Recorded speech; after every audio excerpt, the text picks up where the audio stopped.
दोस्तों, किसी ने सही बात कही है कि दूसरों की समस्याओं का आनंद लेना बंद कीजिए, वरना ईश्वर आपको वही गिफ्ट कर देंगे, क्योंकि भगवान वही तो गिफ्ट करते हैं जिसमें हमें आनंद आता है।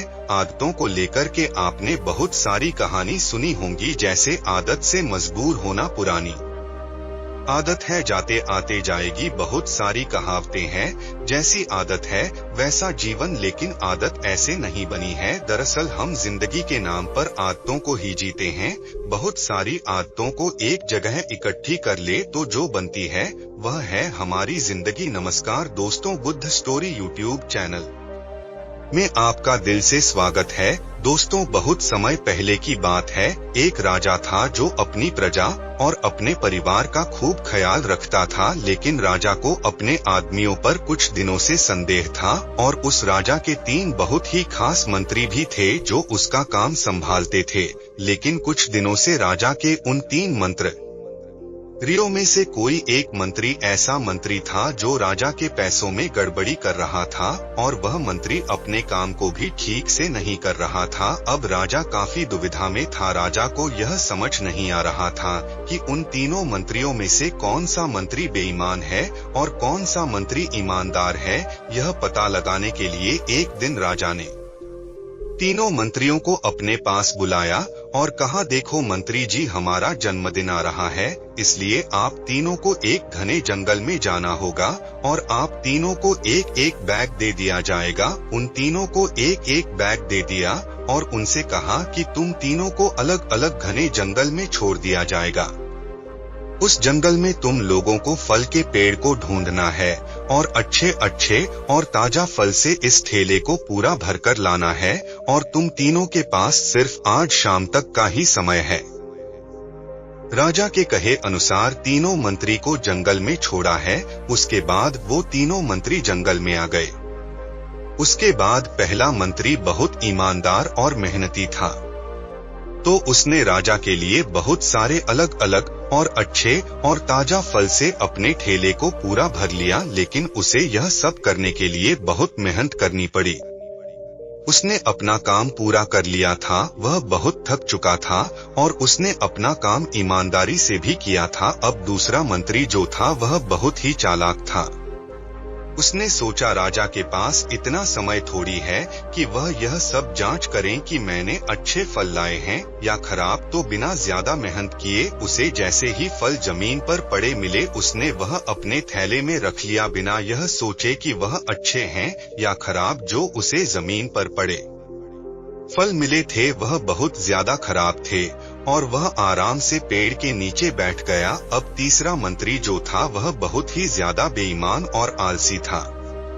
उसने सोचा कि राजा सिर्फ ठेले की लंबाई और वजन ही देखेगा, यह नहीं देखेगा कि उस ढेले के अंदर क्या है और कितनी अच्छी और खराब चीज है। तो उस तीसरे मंत्री ने बिना कुछ सोचे समझे अपने ठेले को सूखे पत्तों और कुछ छोटे छोटे पत्थरों से अपने ठेले को भर लिया और वह भी पेड़ के नीचे बैठ गया और शाम होने का इंतजार करने लगा। राजा के कहे मुताबिक समय समाप्त हो चुका था, शाम भी हो चुकी थी। अब वह तीनों मंत्री भी एक साथ अपने अपने ठेले के साथ राजा के महल में वापस आ गए। राजा ने देखा कि वह तीनों मंत्री जंगल से वापस आ गई है, तो राजा ने उन तीनों मंत्रियों के ठेले को खोलकर देखा ना कि उसके अंदर क्या क्या है, और उसने उन तीनों मंत्रियों को अलग अलग जेल में 1 महीने के लिए जेल में कैद कर दिया। राजा ने सिपाहियों को यह आदेश दिया कि इन तीनों को 1 महीने तक खाना नहीं दिया जाएगा और यह तीनों भी 1 महीने तक वही फल खाएंगे जो इन तीनों ने जंगल से अपने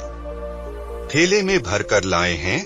और उन तीनों मंत्री को राजा ने जेल में कैद कर दिया।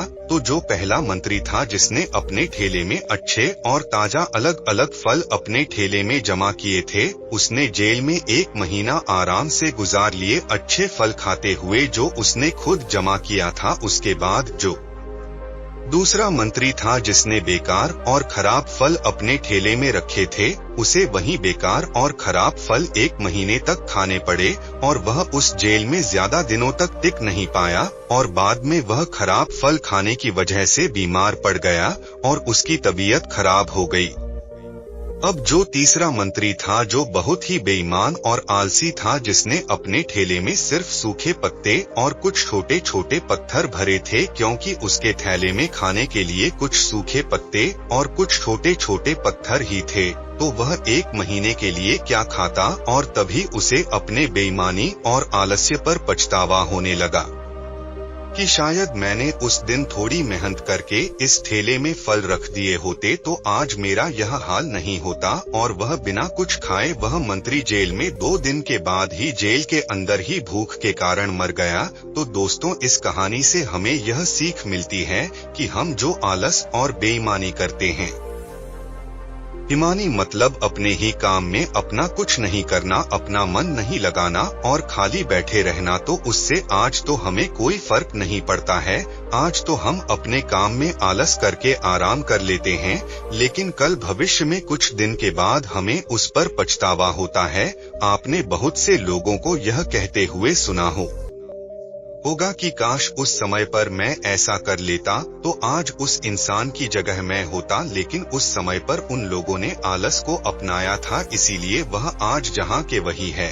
और जिसने मेहनत को अपनाया था वह इंसान अपनी मंजिल में आगे बढ़ गया।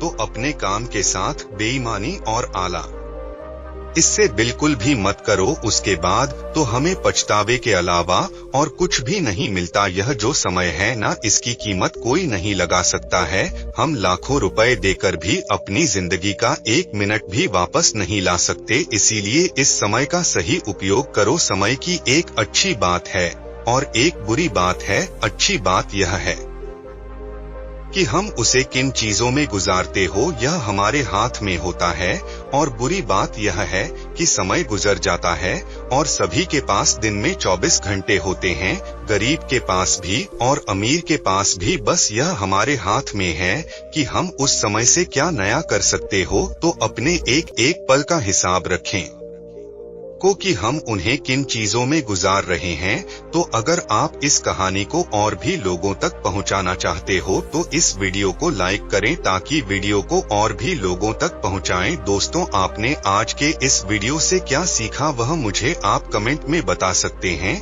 इसी के साथ में उम्मीद है कि आपको आज की वीडियो पसंद आई होगी, तो इस वीडियो को उस इंसान को शेयर करें जिससे यह कहानी सुनने की जरूरत है, और उसी के ठीक बाद चैनल को सब्सक्राइब करें। तो चलिए फिर मिलते हैं ऐसी एक और नई वीडियो में।